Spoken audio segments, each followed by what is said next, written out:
BC party అంటే తెలుగుదేశమే, బీసీలంతా అభ్యర్థి లేదనేటువంటిది మీ జిల్లా నాయకుడు ఎర్రన అచ్చెన్నాయుడు మాట్లాడుతున్నారు. దాని మీద మీరు ఏమంటారు? మీ జిల్లా అచ్చెన్నాయుడు గారు మాట్లాడుతున్నారు. వారి మాటకు నేను సమాధానం చెప్పాల్సిన దురదృష్టకరమైన పరిస్థితి వస్తుంది అన్నది నేను అనుకోలేదండి. ఖచ్చితంగా ఒక బీసీ నాయకుడిగా వారు చంద్రబాబు నాయుడు వెనకేసుకు రావటంలో ఒక పార్టీలో అది తప్పు అని కూడా నేను అనటం లేదు. వారు వెనకేసుకు రావచ్చు. కానీ ఈ రోజు బీసీల వారు, కుల వృత్తుల వారికి వారు ఏ విధంగా మోసగించారు, ఎన్ని హామీలు గడిచిన కాలంలో 2014 లోక్సభ శాసనసభ ఎన్నికల సందర్భంగా చంద్రబాబు నాయుడు ప్రజల మధ్యలోకి వచ్చి బీసీలను ఆకర్షితులు చేసుకోవటం కోసం వారు ఎన్ని హామీలు ఇచ్చారు, వారు ఏ మేరకు అమలు చేశారన్నది రేపు 28 నేను మీ ముందరకు వచ్చి శ్రీకాకుళం ఎంపీగా పోటీ చేయబోతున్నారా, టెక్కలి ఎమ్మెల్యేగా పోటీ చేయబోతున్నారా? జగన్ గారి నుంచి మీకు ఎలాంటి హామీ వచ్చింది?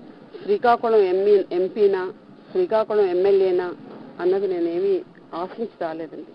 మీకు చెప్పాను, ఆంధ్రప్రదేశ్ రాష్ట్రం అక్షర క్రమంలోనే కాదు అభివృద్ధిలో కూడా అగ్రగామిగా నిలవాలన్న జగన్మోహన్ రెడ్డి గారి ఆలోచన విధానానికి, వారి ముఖ్యమంత్రి అవటానికి, వారి నాయకత్వాన్ని బలపరచడానికి నా వంతు సాయంగా నేను రావాలని భావించాను. బేషరతుగా, అన్కండిషనల్ గా జగన్మోహన్ రెడ్డి గారి నాయకత్వం మీద సంపూర్ణమైన విశ్వాసంతో వారు నాకు గౌరవిస్తారో నాకు ఆలోచన